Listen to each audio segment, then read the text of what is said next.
Hello बच्चों, CA chartered accountancy first chapter account subject 1.6 book keeping. Okay, अभी हम समझेंगे बुक कीपिंग क्या है और अकाउंटिंग और बुक कीपिंग में बेसिक डिफरेंस क्या है। ठीक है, क्योंकि जो बुक कीपिंग है वो कुछ दोनों वैसे एक एक ही जगह यूज होते हैं, प्रोसेस एक ही है, लेकिन एक बुक कीपिंग उसका इनिशियल पार्ट है, स्टार्टिंग पार्ट है, जो कि बेसिक डाटा कलेक्ट करता है। बेसिक आपके वाउचर्स, उसके एविडेंस, उसकी आपकी सेल्स बुक, का परचेज बुक, आपके रिटर्न्स, आपके जर्नल्स, आपकी कैश बुक, आपकी बैंक बुक, ये सब चीजें पहले एंटर करता है। Okay, enough, this is the very first step of book keeping. उसके उन सारी चीजों को लेजर में लेके जाता है। ठीक है, लेजर में, लेजर क्या है? लेजर आपका सारे अकाउंट्स का एक अलग अलग तरीके से क्लासिफाइड इंफॉर्मेशन है according to the nature of account. Cash के सारे एक जगह, बैंक वाले एक जगह, डेवर्स एक जगह, क्रेडिटर्स आपकी एक जगह, ड्राइंग्स वगैरह सब एक जगह। कुछ समझ में आए कि अगर हम जैसे कहते हैं give us an account of your journey, तो जो अकाउंट आपकी जर्नी है उसका अकाउंट दो हमें, फालतू फंड की चीजें इसमें नहीं चाहिए। अगर हमें चाहिए होंगी फिर हम आके बहुत सेव कर लेंगे, एविडेंस निकाल लेंगे, सब कुछ कर लेंगे। अभी हमने आपसे पूछा मेरे को अब रोहित का अकाउंट दो, तो उसमें रोहित ने क्या क्या किया है, दो दो लाइनों में मेरे को बता दो। ठीक है ना, ज्यादा मेरे को कुछ नहीं चाहिए। एक लाइन होगी आपकी काउंटर अकाउंट की, एक तो रोहित ऊपर हो ही गया ना, रोहित तो है ही, एक एस्पेक्ट तो रोहित है ही। अब रोहित ने क्या किया होगा? या तो कैश दी होगी या कैश ली होगी, या परचेज करी होगी या सेल करी होगी। वो तो कुछ नहीं हो सकता ना, या कोई रिटर्न वगैरह किए होंगे। तो मेरे को सब एक एक लाइन में उनका एस्पेक्ट बता दो, मेरे को ज्यादा नहीं जाना, और उसकी थोड़ी निरेशन मेरे को दे दो बस। अगर कहीं होगा तो फिर हम उसके लिए बुक्स उठा लेंगे। बुक्स में भी समझ नहीं आएगा फिर हम उसके लिए आपके एविडेंस उठा लेंगे। अगर एविडेंस में भी समझ नहीं आएगा तो फिर हम वहां से पूछ लेंगे। ओके, तो बुक कीपिंग आपकी ये चीज हो गई। Book keeping is an activity concern the recording of financial data relating to business operations, जो बिजनेस के ऑपरेशंस हैं, in a significant orderly manner, जो भी आपके सिग्निफिकेंट और एक ऑर्डर में होनी चाहिए सब चीजें। It covers procedure aspect of accounting work and embraces record keeping function, और इसका काम सब रिकॉर्ड कीपिंग है, एक आपके रिकॉर्ड्स का कीपिंग करना। Obviously record keeping procedure are govern by the end product, the financial statements. और क्योंकि हमें फाइनेंशियल स्टेटमेंट फाइनली तो यही चाहिए ना, ये चीज, तो इसलिए इसको बनाने के लिए जिन जिन चीजों की हमें, या जिस वे में हमें रॉ मटेरियल चाहिए, ठीक है ना, जैसे मान लीजिए आप एक कर्टन बनाने का काम करते हैं, तो अब रॉ मटेरियल किस टाइप को उठाएंगे? जो कर्टन बनाने के लिए यूज होता है। जो शर्ट्स बनाने के लिए कपड़ा यूज होता है वो कपड़ा नहीं उठाएंगे। और जो आपके सप्लायर्स होंगे आप उनको पहले इंस्ट्रक्शन दे के रखोगे, अगर कपड़े में कोई वैरायटी आए और जो कर्टन बनाने का कपड़ा है, तो हमको उसका कैटलॉग भेज देना, या हमको उनके बारे में इंफॉर्म करना। लेकिन अगर शर्ट का पैंट कोट का कपड़ा आ रहा है तो वो हमें उसमें नहीं चाहिए कुछ भी, हमें उसके लिए बॉदर मत करना। ठीक है ना, क्योंकि आपका इंड प्रोडक्ट वो है, तो आप रॉ मटेरियल भी उसी टाइप का ही चाहेंगे इसी प्रकार से, क्योंकि यहाँ पर आपका जो फाइनल चीज बननी है, जो फाइनल प्रोडक्ट है, जो एंड प्रोडक्ट आप अपने कस्टमर आगे डिलीवर कम्युनिकेट करोगे, वो क्या? Financial statements. तो फाइनेंशियल स्टेटमेंट बनाने के लिए हमें जिस प्रकार से डाटा स्टार्टिंग में रखना है, किस प्रकार से, उसी प्रकार से बुक कीपिंग होती है। बुक कीपिंग के वे को डिक्टेट करती है आपकी अकाउंटिंग, आपकी फाइनेंशियल अकाउंटिंग। आपको सीए एक बार बता देते हैं कि हालांकि वो सब वेल स्टेब्लिश्ड है, बताने की रिक्वायरमेंट नहीं है, वो अपने आप आपके दिमाग में आ जाएगी चीजें। लेकिन स्टिल हम कोई ऐसा वैसा वे फॉलो नहीं कर सकते कि भाई ये तो बुक कीपिंग है ना, अकाउंट्स के लिए ये सब रिक्वायर्ड है, जो भी ला या दूसरी चीजें। बुक कीपिंग हम कैसे भी कर ले, चार चीजें मैंने लिख ली, चार चीजें मैंने मुझे नहीं याद है, जब कोई पूछेगा तो उसको बता दूंगा। इस प्रकार से नहीं, एक वेल एस्टेब्लिश्ड सिस्टम है, सिस्टमेटिक वे है। आपको बुक कीपिंग जो रॉ मटेरियल है, जो आपके रॉ डाटा है, वाउचर्स है आपके, उन सबको उसी एक वे में मेंटेन करके रखना पड़ेगा, क्योंकि फाइनल डिमांड ये है। अगर ये नहीं बन सकते तो फिर इसका कोई यूज नहीं है। आप ये भी मत करो जाओ, क्योंकि आपके जो आपने जिस वे में डाटा रखा हुआ है, सारे अपने बिल बुक्स रखे हुए हैं, अपने सारे आपने लेजरे बना रखे हैं, कहीं पे कुछ कहीं पे कुछ, तो उससे फाइनल स्टेटमेंट नहीं बन सकते। आप इसको बंद कर दो जी, बात खत्म। ठीक है, तो इन सबको book keeping are govern bye and product the financial statement. The term financial statement means profit and loss account, balance sheet and cash flow statements including schedules and note forming parts of accounts। ये चीज मैं आपको बार बार बताता आ रहा हूँ कि जो interpretation या दूसरी चीजें हैं वो एकदम से उसमें नहीं आएंगी, तो हम नीचे नोट लगाते जाते हैं, नोट का नंबर देते हैं, नोट 1 नोट 2 या 1 2 3 करके नीचे हम उसका एक अलग शीट में सारे नोट लगा देते हैं कि हमने ये वाला सिस्टम फॉलो किया, एक्रूअल बेसिस फॉलो किया, हमने रेसिट सिस्टम फॉलो किया, क्या किया या क्या नहीं किया। ठीक है ना, वो सब चीजें अलग नोट्स में आ जाती हैं। तो ये तो खैर अलग चीज होगी, फिर ये अभी बुक कीपिंग में आ भी नहीं रही अभी आपकी। तो book keeping also requires suitable classification transactions and events, कि जो भी आपके ट्रांजैक्शंस इवेंट हो रहे हैं उनका एक सुटेबल क्लासिफिकेशन होना चाहिए। क्लासिफिकेशन होना चाहिए। This is also determined with the reference to requirement of financial statements. इसको हम also determined with reference to requirement of financial statement. Financial statement की हमारी क्या क्या रिक्वायरमेंट है, ये चीज उसके द्वारा भी डिटरमाइन होती है। A bookkeeper may be responsible for keeping all the records of business or only a major minor segment, such as position of customers account in department store. Accounting is based on careful and efficient bookkeeping system। तो देखो क्या हो सकता है कि book keeper या तो company के सारे रिकॉर्ड रखे, ठीक है ना, या उसको डिवीजन में कर दिया जाता है कि भाई साहब आप तो जितने भी कस्टमर है उनके अकाउंट मेंटेन करोगे, उसमें हमको कोई भी त्रुटि, कोई भी किसी प्रकार का कुछ नहीं चाहिए, आप उस चीज की रिस्पॉन्सिबल हो। ठीक, और एक दूसरा अकाउंट डिपार्टमेंट का ही दूसरा आदमी सारे जो भी आपके क्रेडिटर्स हैं उनका टेक केयर करेगा। इस प्रकार से भी मतलब डिवीजन चीज तो वही रही। अकाउंट तो देखो सारे के सारे मेंटेन करने हैं A to Z, चाहे पेन खरीदा, चाहे पेंसिल खरीदी, चाहे आपने कोई 10 करोड़ की एसेट खरीदी। ओके, लेकिन यहाँ पर भी काम को सब डिवाइड कर दिया कि भाई साहब आप सब ये करोगे, आप सब ये करोगे, अगर एरर होती है तो उस रिस्पॉन्सिबल पर्सन को भी पकड़ा जा सके।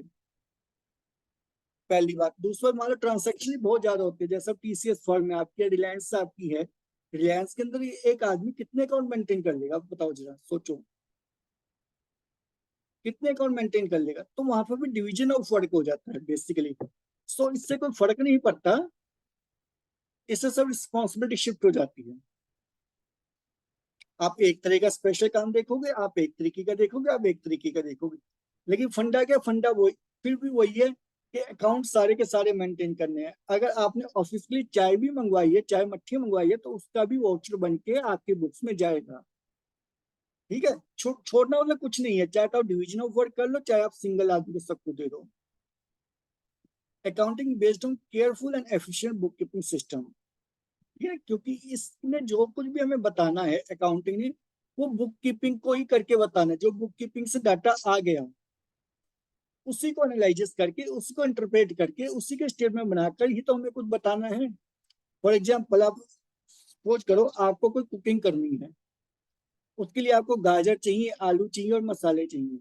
ठीक है, आपने कुछ बनाना है, तो जो आलू की क्वालिटी है, जो गाजर की क्वालिटी है, जो मसालों की क्वालिटी है, उसी से तो आपकी डिश बनेगी कि लोग खाएं या कुछ करें और बोले वाह वाह।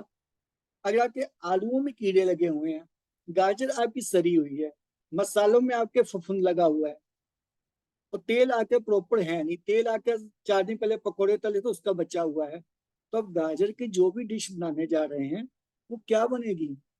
चाहे आप कितनी एफिशिएंट कुक हो, वो बात आप छोड़ दो, तो अकाउंटेंट कितना ही अच्छा नॉलेजेबल पर्सन क्यों ना हो, जब तक बुक कीपिंग प्रॉपर नहीं होगी तो अकाउंटेंट भी क्या कर लेगा, वो हर एक ट्रांसैक्शन पे तो नहीं मांगेगा भाई साहब ये आपने ये अकाउंट गलत की है, आपने ये एंट्री गलत की है।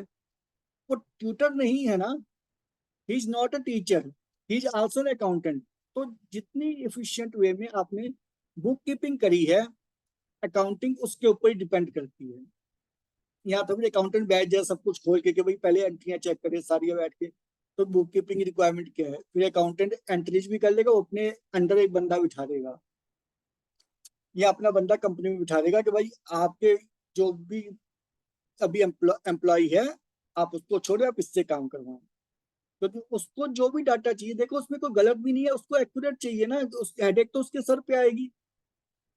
तो सबसे ये है ये वाली चीज, ये बिल्कुल ये समझे जैसे मकान बना रहे हैं तो मकान का फाउंडेशन, ये आपका फाउंडेशन है। अगर यहाँ पर कोई गड़बड़ होती है तो भी आप जो बुक कीपर है वो ट्रायल बैलेंस के थ्रू इसको ठीक करेगा, ट्रायल बैलेंस के थ्रू। लेकिन बहुत से होते हैं चालाक बंदे, just to let you understand, वो सारा डिफरेंट सस्पेंस अकाउंट में डाल के ट्रायल बैलेंस को ओके करके सीए को पकड़ा या अकाउंटेंट को पकड़ा देते हैं, भाई साहब हमारे तो ओके हो गया, ठीक है ना।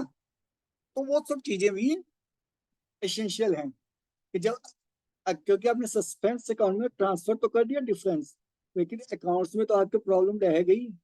और कुछ एरर ऐसी हैं जो वैसे ही ठीक है, लेकिन वैसे तो ठीक है, लेकिन वहां पे अदला बदली हो गई, कैश का इन्वॉल्व भी हुआ है लेकिन पर्सन का नाम चेंज हो गया, मुकेश ने कैश दी, आपने सुरेश के नाम से चला दी। अब इस एरर को आप कहाँ पकड़ोगे आप, इस एरर को सीए भी कहाँ पकड़ेगा, एक चीज बताओ। सब कुछ ठीक है, सब कुछ ठीक ठीक आएगा इसके बाद। तो ये चीजें आपको समझनी है कि जितना एफिशिएंट बुक कीपिंग का होगा, जितना का एफिशिएंट बुक कीपर होगा, उतना ही आपका अकाउंटिंग का एंड प्रोडक्ट आएगा।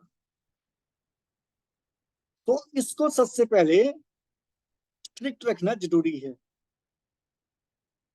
समझे, समझ आ गया, नहीं आई तो उसमें लिखें, आप कमेंट बॉक्स में लिखें, नहीं तो प्लीज मैं उसके बिना हेल्प नहीं कर पाऊंगा, और ये वीडियो भी मैं इसको ज्यादा मेंटेन नहीं कर पाऊंगा, क्योंकि जो मेरा पर्पस है दिल का कि किसी की हेल्प हो, तो वो चीज आप समझ लें। मैं भी एक एक वीडियो में आपको 40-40 मिनट एक एक घंटा बता रहा हूँ, तो नहीं इसको कोई आप अदरवाइज मत लें, लेकिन बात ये मेरा मकसद पूरा नहीं होता, मेरे को पता नहीं कि आपको क्या समझ में आई क्या समझ में नहीं आई, तो फिर क्या यूज है इसका, एक चीज बताओ। नहीं, है ना, इसका क्या यूज है, आपको एक बार छोड़ो, ठीक है आपके ऊपर किसी प्रकार की कोई वो नहीं है, लेकिन मेरा एक बनाने का फिर मकसद या उद्देश्य क्या रह गया। जैसे यहाँ पर है ना कि इसका बेस इसके ऊपर है, accounting is based on careful and efficient bookkeeping system. Similarly, a teacher is based on careful and efficient student. जो स्टूडेंट एक के 4 सवाल पूछे, तभी टीचर को भी लगता है कि हाँ अभी मैंने कुछ पढ़ाया और कुछ सीखा और मेरा 1 घंटा सफल हुआ। Anyways, the essential idea behind maintaining bookkeeping records is to show correct position regarding each head of income and expenditure. Clear? A business may purchase goods on credit as well as in cash. When the goods are bought on credit, a record must be kept of person to whom the money is owed. The proprietor of the business may like to know from time to time what amount is due and credit purchase and to whom. Cash में आपने by किया तो सीधा आपका cash reduce हो जाएगा, goods in हो जाएंगी।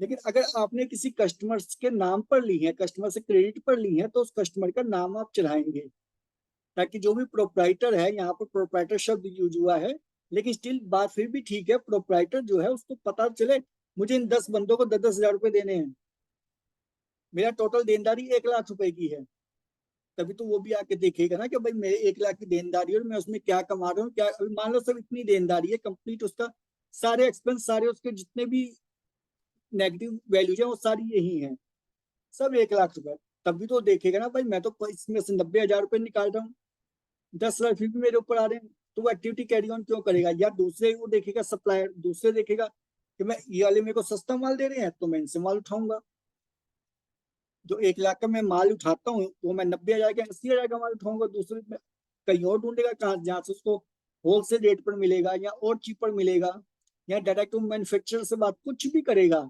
लेकिन उसको तभी पता चलेगा जबकि इसको प्रॉपरली मेंटेन किया होगा। आप 1 लाख के परचेजेस को, जो कि क्रेडिट परचेजेस है, उनको आपको 4 एंट्रियां मत करो और प्रोपराइटर पे रख दो, वो तो उस हिसाब से करेगा और बाद में नहीं नहीं नहीं सर, 4 एंट्री ना मेरे को याद थी, मैंने कागज पे लिख रखी थी। आप समझ सकते हो फिर क्या होगा, ठीक है ना। तो उस तरीके से नहीं है, सब कुछ एक सिस्टमेटिक, एक सेशनल आइडिया है कि भाई सब कुछ करेक्ट पोजीशन में हो, सब कुछ देखकर पता चल जाए, अकाउंट देखकर बंदे की कंडीशन पता चलनी चाहिए। Okay. The problem, like, if the proper recording are maintained, it's not possible to get details of transaction in regard to, तो वहां पर बिल नंबर भी प्रॉपर होने चाहिए, ये बिल आए थे। अगर आपको प्रोपराइटर बोले मेरे को बिल दिखाओ, तो बिल भी दिखा उसको फटाक से निकाल के, सर ये देखो इतने का बिल था, इतना सब कुछ हमने डिस्काउंट ली थी या डिस्काउंट दी थी, वाट एवर, बिल तक वहां से ड्रिल डाउन कर सको, तब तो उसका प्रॉपर वे है। Details of transaction regard to income and expenses at the end of the accounting, the proprietor want to know how much profit has been earned or loss has been incurred during the course of period. For this, lot of information needed, which can be gathered from the proper record of transaction. Therefore, bookkeeping, the proper maintenance of books of account is indispensable for any business. क्योंकि जो भी होना है ना, इसके ऊपर ही होना है। अकाउंट्स कोई आउट ऑफ एयर या आउट ऑफ ब्लू आपके पास नहीं आ जाएंगे कि आपका सीए बोलेगा अकाउंट्स प्रकट हो तो अकाउंट्स प्रकट हो जाएंगे। उसने इसी को उठाना है और इसी को एक टेबलर फॉर्म में फिर शो करना है, जिससे कि सारे डाउट कंपनी के बारे में एटलीस्ट जितने भी हो सकते हैं, सारे क्वेश्चन, सारे डाउट्स क्लियर कट हो जाए, सब समझ में आ जाए। जो भी आके possible, I repeat, possible questions हो सकते हैं, उन सब पॉसिबल क्वेश्चंस का आंसर इन स्टेटमेंट में होना चाहिए और होता है। ठीक है। At this level, the major concern curriculum with bookkeeping and preparation of final statements, it seems important to mention at this point that bookkeeping and preparation of financial statement have legal implications too. ये मैं आपको शुरुआत से पहले 10 से बताता आ रहा हूँ कि कंपनी एक्ट में पूरा पूरा इनकी डिटेल्स है, आप अपने हिसाब से उसमें बिंदु नहीं लगा सकते, समझे, अपने हिसाब से कुछ नहीं करते। हेडिंग भी बता रखी है, कौन सी हेडिंग पहले है, कौन सी हेडिंग कैसे आएगी, क्या हिसाब आएगा, कैसे हिसाब नहीं आएगा, क्या परफॉर्मा है, अपने हिसाब से परफॉर्मा भी नहीं बना सकते, परफॉर्मा भी आपको कंपनी एक्ट में बना बनाया दे रखा है। हाँ, अगर आप एक दुकान पे काम करें तब तो थोड़ी अलग बात हो जाती है, but we are talking about business entities. उसके अलावा इनकम टैक्स आ जाता है, इनकम टैक्स रूल्स आ जाते हैं आपके, उसके अलग अलग जो सर्कुलर्स आते रहते हैं वो भी आ जाते हैं, आप बच नहीं सकते। This is dynamically changing skill, और अभी भी डायनामिकली चेंज हो जाती है।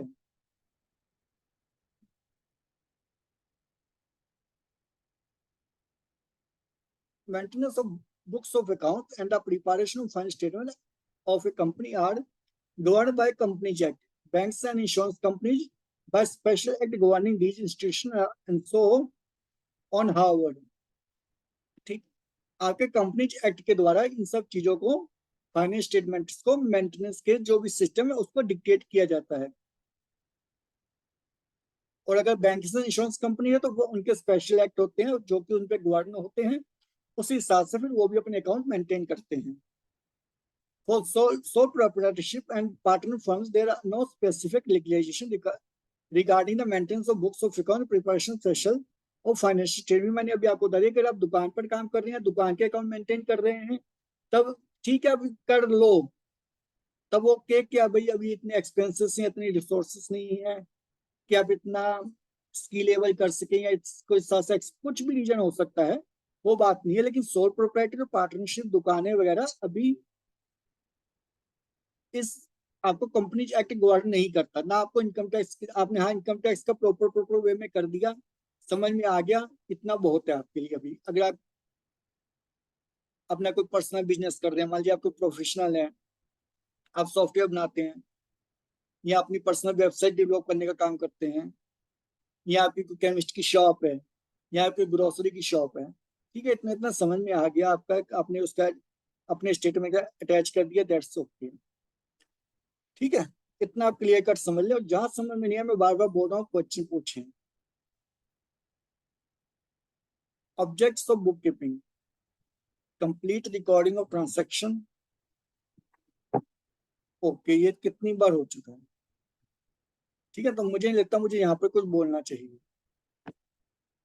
It is concern with complete and permanent record of all transactions in a systematic आप याद कर लें, and logical manner to show its financial effect on the business।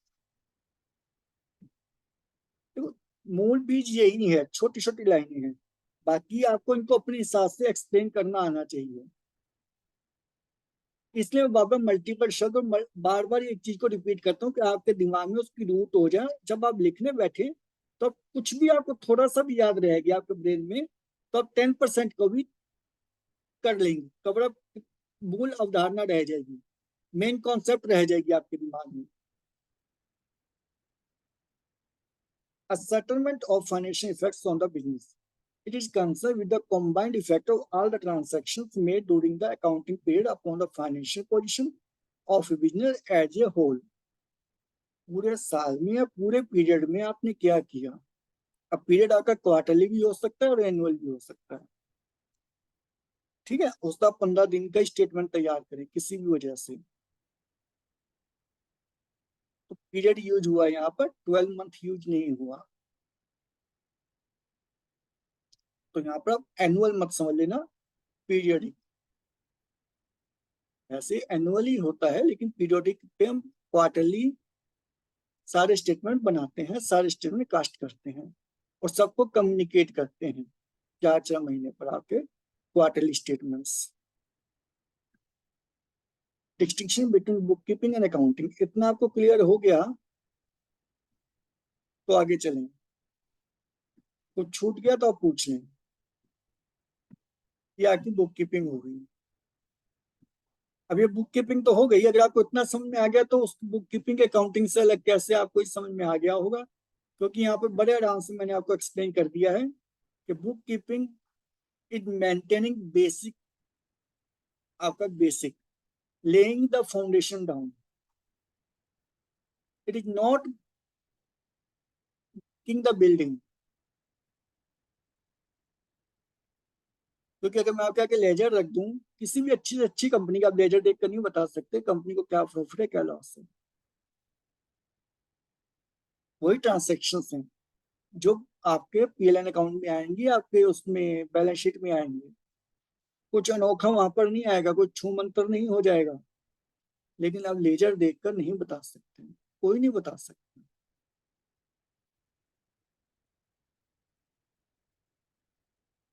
तो कैसे हैं, this is process of recording transactions and this is process of summarising the recorded transactions. ठीक है, उन सबको एक फॉर्म में समराइज कर देना कि उनका कुछ पता चले। लेजर के बाद आता है, ये आपका लेजर तक सीमित है। जब बेस के ट्रायल बैलेंस मान लो, ट्रायल बैलेंस से पहले का आपका बुक कीपिंग है, ट्रायल बैलेंस और ट्रायल बैलेंस के बाद की चीजें आपकी अकाउंटिंग में आ गई। ठीक है, इट कॉन्स्टिट्यूट्स अ बेस, मैंने भी आपको बताया फाउंडेशन है, जैसे बिल्डिंग का फाउंडेशन है तो base for accounting. It's considered as language of business, क्योंकि यहाँ से आप बिजनेस से बातचीत कर सकते हैं, मतलब बिजनेस को समझ सकते हैं, बिजनेस कहाँ जा रहा है कहाँ नहीं जा रहा, बिजनेस के क्या ऑब्जेक्ट्स हैं और ऑब्जेक्ट्स को कितने टाइम में अचीव कर पाएगा या नहीं भी कर पाएगा, क्या एफिशिएंसी नहीं है, आपको यहाँ से पता चलेगी, यहाँ से नहीं पता चलेगी। Finance statement do not form part of this process of course. ठीक है ना, ये तो आप कंफर्म है। Manager decisions can not of course, इसमें भी क्या बात करनी, जब ये है ही बेसिक, जब ये है ही लेजर तक, लेजर को देखकर कुछ बता ही नहीं हम सकते, already this has been discussed so many times. तो कोई भी डिसीजन, अब मैनेजरियल का तो छोड़िए, कोई भी डिसीजन अब इतना नहीं कह सकते company where is heading. There is no sub field of book keeping, book keeping का कोई भी आगे तब सेट नहीं है। और आपके अकाउंटिंग के बहुत सारे हैं, कॉस्ट अकाउंटिंग है, मैनेजमेंट अकाउंटिंग है, फॉरेंसिक अकाउंटिंग है, आपकी 10 तरह की चीजें हैं, आगे हम देखेंगे। और सीए में आपकी स्टडी में आएगा, इंटर फाइनल में बहुत सी चीजें अकाउंटिंग की कॉन्सेप्ट्स आएंगी। Financial position of the business का, ऑफ कोर्स जब आपके स्टेटमेंट फाइनेंशियल स्टेटमेंट ही नहीं बनते यहाँ पर, इस चीज को आप नोट करें, जब आपके financial statement do not form part of this process, तो आप रिजल्ट कहाँ से इंटरप्रेट कर लोगे? फाइनेंशियल पोजीशन उसकी रिजल्ट ही है ना, कि भाई कंपनी कहाँ स्टैंड करती है। जब यही नहीं बना, जब मकान ही नहीं बना, तो अब चेयर, अपने बेड, अपने एसी, अपने वॉशिंग मशीन, अपने टीवी कहाँ पे लटका लोगे? मकान अभी, मकान का फाउंडेशन ले हो गया, ठीक है, लेकिन आप टीवी लेकर आ जाएं, वॉशिंग मशीन लेकर आ जाएं, एसी लेकर आ जाएं, अपनी दीवारों पे लगाने के लिए पिक्चर्स लेके आ जाएं, फोटोग्राफ्स लेके आ जाएं, और भी 10 तरह का बिस्तर लेकर आ जाएं, अपना बेड लेकर आ जाएं, तो कहाँ सेट करेंगे? वो तो एक तरीके से absurd चीज होगी, कि फुलिश चीज है। तो उसी प्रकार से अब यहाँ पर फाइनेंशियल स्टेटमेंट इस फॉर्म का हिस्सा ही नहीं है, तो उनकी इंटरप्रिटेशन कहाँ से हो जाएगी? नहीं हो सकती ना। यहाँ पर फाइनेंशियल स्टेटमेंट आर प्रिपेयर्ड, तो यहाँ पर पोजीशन भी उसकी क्लियर होगी। यहाँ पर हम प्रॉफिट लॉस भी बता सकते हैं, कंपनी को कितना नेट हुआ, कितना ग्रॉस हुआ, कितना टैक्सेशन हुआ कंपनी का, सब चीजें क्लियर हो सकती हैं। क्या क्लियर नहीं होगा यहाँ पर? तो एक बार इसको आप देख लें, book keeping, accounting, accountancy. Accountancy बहुत बड़ी चीज है, बहुत बड़ा आर्ट, कुछ भी आप इसको कह लें, साइंस कह लें। उसके अंदर मल्टीपल चीजें इंक्लूडेड है। इसमें आती है अकाउंटिंग। अकाउंटिंग जो एक्चुअल प्रैक्टिस, जो कि आप बैठकर अकाउंटिंग करते हैं। Accountancy is the science of accounting. और अकाउंटेंसी में आपके फिर मल्टीपल आ जाएंगे, अलग अलग चीजें आ जाएंगी, वो पूरी की पूरी अपने आप में एक सब्जेक्ट है। और अकाउंटिंग है जब आप एक्चुअली अपना लैपटॉप लेकर या मशीन लेकर बैठते हैं और उसको कुछ करते हैं, ठीक है ना। It is a subset of accountancy. और अकाउंटिंग तब तक नहीं हो सकती जब तक आपकी बुक कीपिंग नहीं होगी। बुक कीपिंग सबसे इसका मेन सेंटर में है। You will do book keeping, and book keeping will do accountancy, और सॉरी अकाउंटिंग। और अकाउंटिंग का बेस कहाँ से आएगा? इससे, अकाउंटेंसी से। You can read accountancy, you can learn accountancy, but you cannot do accountancy. If you have properly studied accountancy, then you can do accounting. Or you can do accounting only when you have done bookkeeping. Is this clear? Next हमारा आ गया सब fields of accounting. ये जी मैं आपको बार बार बता रहा हूँ, financial management, आपकी कॉस्ट अकाउंटिंग, सोशल ये क्लियर हो चुकी है, एचआरए आपकी ह्यूमन रिसोर्सेज अकाउंटिंग। ठीक है, इसको फटाफट कर लेते हैं, फिर ये वीडियो इसका मैं क्लोज करूंगा। नेक्स्ट वीडियो में बाकी की बात करेंगे। मैं इसको इसलिए ले रहा हूँ क्योंकि ऑलरेडी ये चीजें ना कॉन्सेप्ट मैंने आपको साथ के साथ साइड बाय साइड क्लियर कर रखी हैं। मैं कुछ भी छोड़ता नहीं हूँ कल के लिए। कल मैं मर जाऊं तो जितना मैंने आपको बताया वो सारा आपके काम फिर भी आएगा, क्योंकि अपने आप में पूरा है, वो अपने आप में पूरा है उतना, उसके लिए आपको किससे पूछना नहीं पड़ेगा। The various sub fields of accounting are financial accounting. इतने टाइम से फाइनेंशियल अकाउंटिंग की बात कर रहे हैं और कोई उन्होंने कोई बात ही नहीं करी।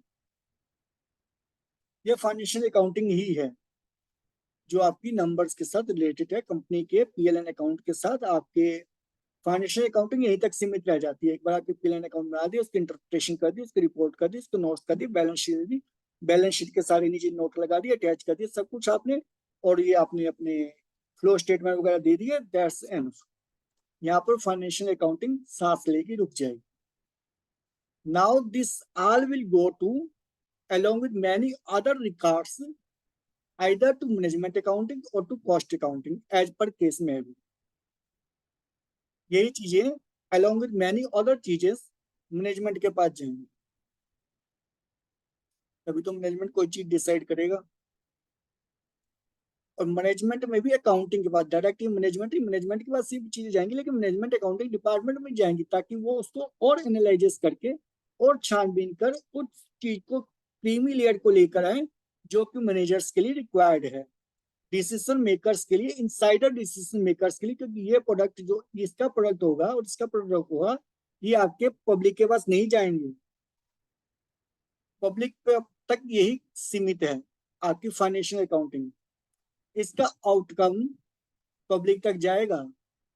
आपकी मैनेजमेंट अकाउंटिंग जो कुछ भी प्रोड्यूस करेगी वो मैनेजर्स के लिए है, कंपनी के इनसाइडर्स के लिए, डिसीजन मेकर्स के लिए, बोर्ड के लिए है।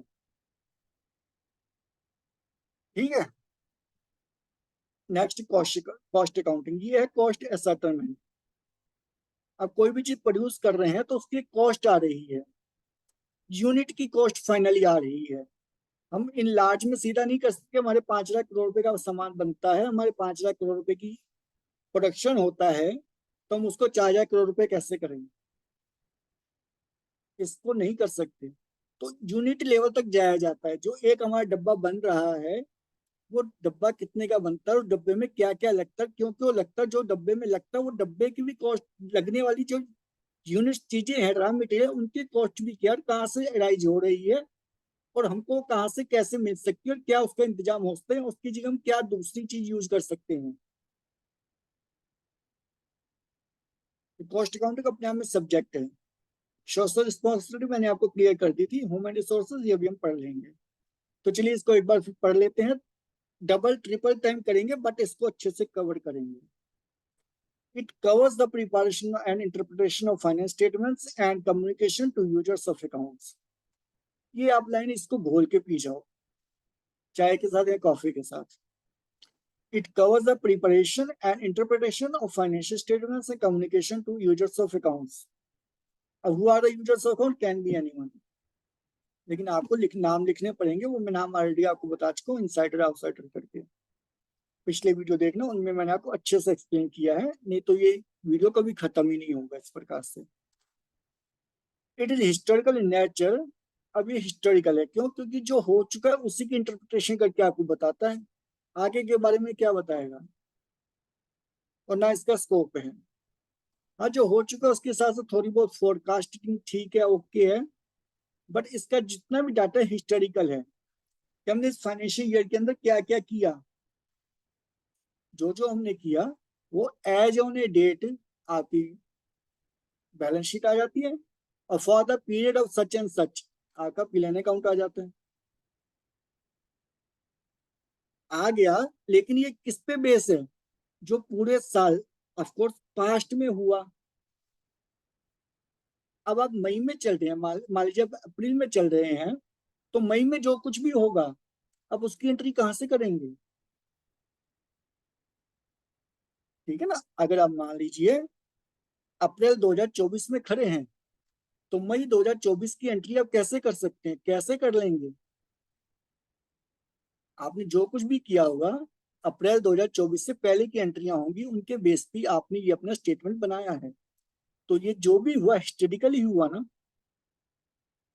historical in nature, as it record transaction which had already been occurred. Okay. The final step of financial accounting, the preparation of P&L account and balance sheet. इन दोनों के लिए सारा हार्डवर्क हो रहा है,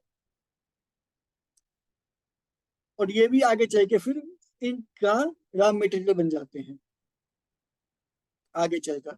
otherwise these are final products. It primarily helps in determination of the net result for an accounting period and the financial portion as on a given date.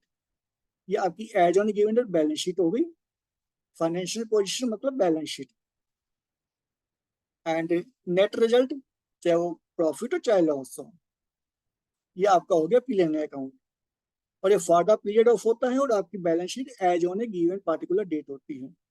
Heading में जब आप ऊपर डेट देंगे उसमें इस चीज का ध्यान रखें, बैलेंस शीट कभी फॉर द पीरियड ऑफ नहीं होती। मैनेजमेंट अकाउंटिंग इसमें थोड़ा ही पढ़ेंगे क्योंकि इसके अंदर सब हमें जानना है, ज्यादा अंदर कुछ नहीं जानना। It is concern with the internal reporting to the managers of the business unit. ये जो है इसका कंसर्न है इंटरनल रिपोर्टिंग मैनेजर्स को, बिजनेस यूनिट के जो बिजनेस यूनिट के मैनेजर्स हैं उनको इंटरनल रिपोर्टिंग। ठीक है ना, यहाँ पे एक्सटर्नल कहीं नहीं आया, इंटरनल रिपोर्टिंग करेगा, ये पब्लिक को अवेलेबल नहीं है। To discharge the function of stewardship planning control and decision making, that is the management needs to needs variety of information. अपनी किसी भी प्रकार के डिसीजन को लेने के लिए ऑफ कोर्स सीधी बात है, इंफॉर्मेशन तो आपको भी चाहिए। अगर आपने अपने लिए शूज भी लेने हैं तो आपको इंफॉर्मेशन चाहिए मार्केट में कौन कौन सी कंपनियां हैं, किनके शूज बेटर चल रहे हैं, किस रेट रेंज में चल रहे हैं, कौन सी कंपनी खराब प्रोडक्ट बना रही है। आप भी अपने फ्रेंड से बातें करते हो, इन्फॉर्मेशन लेते हो, छोटी सी बिल्कुल चीज शूज लेने हैं, 1000 रुपए के, 1500 रुपए के, 2000 रुपए के, 2500 रुपए के, इतने के शूज से ऊपर क्या जाओगे। लेकिन इसके लिए भी हम दुकानदार का बेच, ये भी छोड़ो, आप गली में सब्जी भी लेते हो तो उसमें भिंडी को सब और गाजर उनको दबा दबा के नाखून लगा लगा के चेक कर लेते हो। अपने आप को पूरा इन्फॉर्मेशन देकर सेटिस्फाइड करते हो ये प्रोडक्ट ठीक है, ये फूल गोभी ठीक है, ये गाजर सड़ी हुई है, चेक कर लेते हो। तो डिसीजन मेकर है जिसको करोड़ों रुपए की कंपनी के लिए डिसीजन लेने हैं, और एक उसके डिसीजन के ऊपर कंपनी डूब भी सकती है, कंपनी प्रॉफिटेबल भी हो सकती है, तो उसको कितनी इंफॉर्मेशन चाहिए होगी और उसकी स्किल कितनी, नॉलेज कितनी होगी। जब अगर रतन टाटा जी को देखें तो वो कितने बड़े बड़े फैसले ले रहे हैं, तो क्या उनको नॉलेज या कोई रिपोर्ट उनको उस बेस वो बैठे बैठे बोलते हैं अच्छा ठीक है, एरोप्लेन उड़ाने का काम करते हैं, अच्छा अच्छा एरोप्लेन उड़ाने में बिजनेस में फायदा नहीं हो रहा, एक काम करते हैं 4 जगह अपना प्लेन उड़ाना बंद कर देते हैं, कॉस्ट बचेगी। ऐसा तो वो नहीं कर सकते, कोई भी नहीं कर सकता ना। आपको भी अगर जेब खर्च के लिए कुछ मिलता है तो आप उसको प्रॉपरली मैनेज करते हो कि मैंने वो चीज देखी थी, वो चीज लेनी, तो मैं 5 रुपए यहाँ से बचा लूँ, 10 रुपए वहां से बचा लूँ, तो उसमें सिस्टम में हो जाएगा। या थोड़ा आगे चल के पता करते हैं वहां पर चीज सस्ती मिलती है, कितनी इन्फो लेते हो आप छोटी सी चीज के लिए। तो इस बारे में मैनेजर्स को कितनी इन्फो चाहिए, तो उस सब चीजों के लिए कंपनी के लिए देखो, प्लानिंग कंट्रोल स्टोरशिप तो नाम है, बेसिक डिसीजन मेकिंग, कोई भी फैसला लेना है तो उसके लिए कितना वो आपको इंफॉर्मेशन चाहिए, वो सारी इंफॉर्मेशन आपको देगी मैनेजमेंट अकाउंटिंग, जो सब मैनेजर्स के लिए है। अलग अलग तरह के रेशियो, अलग अलग तरह की इंफॉर्मेशन, अलग अलग तरह के एडवाइस, अलग अलग तरह के नोट्स, ये सब चीजें, ये सारी चीजें अलग सब्जेक्ट में पढ़ेंगे। The different ways of grouping information and preparing reports are desired by managers for discharging their functions are referred to as management accounting। ठीक है, अब मैनेजर्स को क्या क्या चाहिए इंफॉर्मेशन, वो अपनी सारी बता देते हैं, हमारी ये रिक्वायरमेंट है, हमें इस प्रकार से ये चीज चाहिए, वैसे इसके अंदर सब कुछ वेल स्टेब्लिश्ड ऑलरेडी है। फिर भी ये मैनेजमेंट का काम है हमें ये वाली इंफॉर्मेशन ला के दो, ये इंफॉर्मेशन रिक्वायर्ड है ताकि हम अपने प्रॉपर वे में डिसीजन ले सकें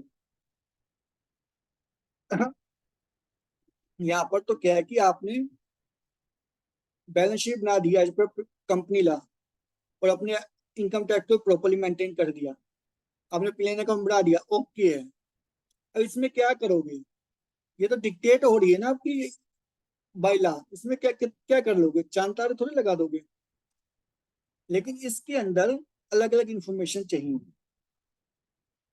इसमें रिसर्च आएगी आपकी, जो मैनेजमेंट अकाउंटेंट है उनको अलग अलग तरीके से डीप में जाकर रिसर्च करनी पड़ती है, ऑन द ग्राउंड फॉरमैन से इन्फो लेनी पड़ती है, अलग अलग यूनिट से इन्फॉर्मेशन, अलग अलग तरह की रिपोर्ट्स मंगवानी पड़ती है, अलग अलग स्टोर लेजर्स होती हैं, वो चीजें सब मंगवानी पड़ती हैं, दसियों तरह की चीजें, मतलब कि इसको एक लाइन में एक्सप्लेन नहीं कर सकते, इसकी अलग से महीनों चाहिए समझने के लिए।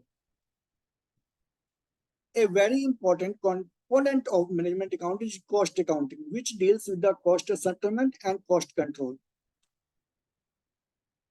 ये बताने कि अभी एफिशिएंसी के लिए कॉस्ट वगैरह तो ये यहाँ से आएगा, और ये भी लेकर फिर मैनेज डिसाइड तो फाइनली मैनेजर्स ही करेंगे ना, मैं तो नहीं, आप तो नहीं कर सकते। Management accounting will be dealt with at higher level of chartered accountancy course. Management accounting आपको आगे आएगी, अभी नहीं आएगी, बहुत बहुत अच्छी बात है कि नहीं आएगी, अभी हमें देखी भी नहीं है। ठीक है, अभी आप इतना समझ लो, मैनेजर्स के लिए अलग से मैनेजमेंट अकाउंटिंग होती है जो रिसर्च पे बेस्ड होती है, उसके लिए बाकायदा रिसर्च करके रिपोर्ट्स वगैरह तैयार होती हैं। ये एक ऐसा छोटा मोटा खैर ये भी काम नहीं है, इसमें भी जान निकल जाती है पूरी। लेकिन इसका लिए नहीं मैं आपको डरा रहा हूँ, this is very easy to pass the chartered accountant course, इसमें कोई दिक्कत वाली बात नहीं है, बस सही वे में सही टाइम से सही तरीके से चीज को पढ़ा हो, फंडाज पहले क्लियर हो, क्योंकि बाद में तो आपको सबको प्रैक्टिकल करना है। प्रैक्टिकल में आप बैठे हो, आपकी उंगलियां चल रही हैं, उस टाइम सोचने का टाइम नहीं होता। जैसे टेलर कपड़ा काटते हैं तो फिर को कपड़ा काटता है, फिर उसका आइडिया नहीं होता यहाँ से आड़ा लेना है, यहाँ से तिरछा करना है, यहाँ से कैंची ऐसे चलानी, यहाँ पे सुई ऐसे चलेगी। आप कभी देखना वो मोनोटोनसली अपना काम करता जाता है, आपसे बात भी करता है और सीखता भी जाएगा। दिमाग की ये कंडीशन होनी चाहिए फाउंडेशन के लिए, हर एक चीज आपके दिमाग में ऑलरेडी तैयार होनी चाहिए, बाद में तो सारी चीजें अपने आप होती हैं as a machine. The terminology of cost accounting published by the Institute of Cost and Management Accountant of Finland defines, India का भी तो है अपना, एनीवे चलो इंग्लैंड की, तो इंग्लैंड की सही, हमें क्या है जो बता रहे हैं। The process of accounting for the cost should begin with the recording of income and expenditure or the basis on which they are calculated, and ends with the preparation of periodical statements and reports for the settlement and controlling the cost। ये आप इसको याद कर लेना। I am not going to discuss this, क्योंकि requirement भी नहीं है, बेकार में टाइम आपका भी वेस्ट होगा, मेरा भी होगा, पल्ले कुछ नहीं पड़ेगा। Social responsibility accounting, the demand for social responsibility accounting stems for increasing from increasing social awareness about the, अच्छे तो मैंने आपको पहले बताया था ना, undesirable by products of economic activity, जैसे ऑलरेडी डिस्कस वो भी बता रहा। तो जब ये ऑलरेडी डिस्कस है ना, तो हमने इसको क्लियर किया था, आप एक बार पिछले वीडियो में प्लीज देख लेना इसको। Social responsibility accounting is concern with the accounting for social cost incurred by the enterprise and social benefit created. ठीक है, ये भी एक बैलेंसिंग की बात है। बाकी अब देख रहे हैं, मैं बहुत अच्छे से उसको पूरा टाइम देके एक्सप्लेन किया है। HRE, human resources accounting. Human resources accounting is an attempt to identify, quantify, and report investment made in the human resources of an organization that are not presently accounted for under conventional accounting practice। क्योंकि कोई monetary form नहीं है उसकी।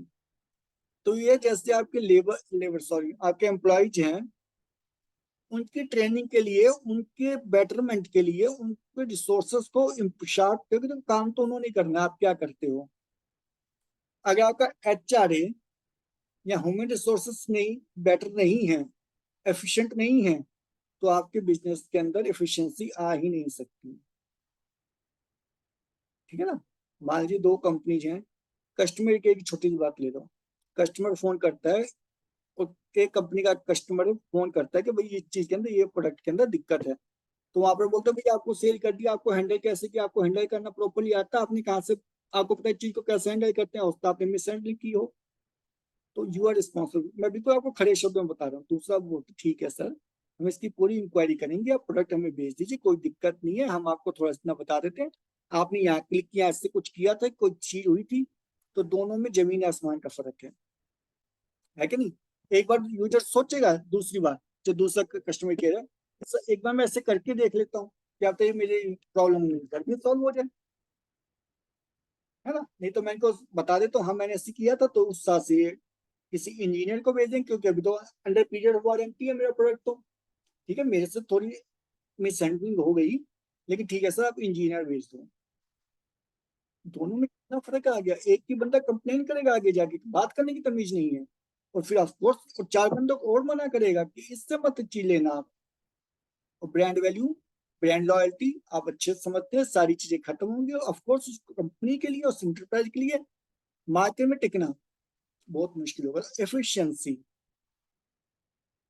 Efficiency of work, this must be in the human resources. Human resource मतलब मैं, आप, जो भी कंपनी के एम्प्लॉयज हैं, वर्कर्स हैं। क्योंकि कोई भी कंपनी अपने आप काम नहीं कर सकती। आप 10 कंप्यूटर लगा दो, दुनिया भर का बैटर सिस्टम कर दो, बट वहां पर ह्यूमन रिसोर्सेस नहीं है, तो उन चीजों को ऑपरेट कौन करेगा, चाहे वो बिल्कुल छोटे लेवल पर हो, फोरमैन के लेवल पे हो, चाहे वो आपके बड़े बड़े BPO वगैरह जो हो। है ना। अब ऐसा तो नहीं है कि कंप्यूटर आपकी बात सुनेगा, कंप्यूटर ही आपको रिप्लाई, फिर भी कंप्यूटर को सेटअप करने के लिए कोई HRA चाहिए। तो ये आपकी ह्यूमन रिसोर्सेस होगी, ये भी अभी नहीं आएगी आपको, आगे चल के आएगी 1.9 यूजर्स ऑफ अकाउंटिंग इंफॉर्मेशन। चलिए 45 मिनट्स हो गए, इसको हम नेक्स्ट वीडियो में करते हैं। अभी आपका चैप्टर आधा ही हुआ है, पर ये थियोरटिकल है, इसमें टाइम लग जाएगा, आगे आपके सारे ना प्रैक्टिकल ही आएंगे, बस यही थोड़ा जितना है।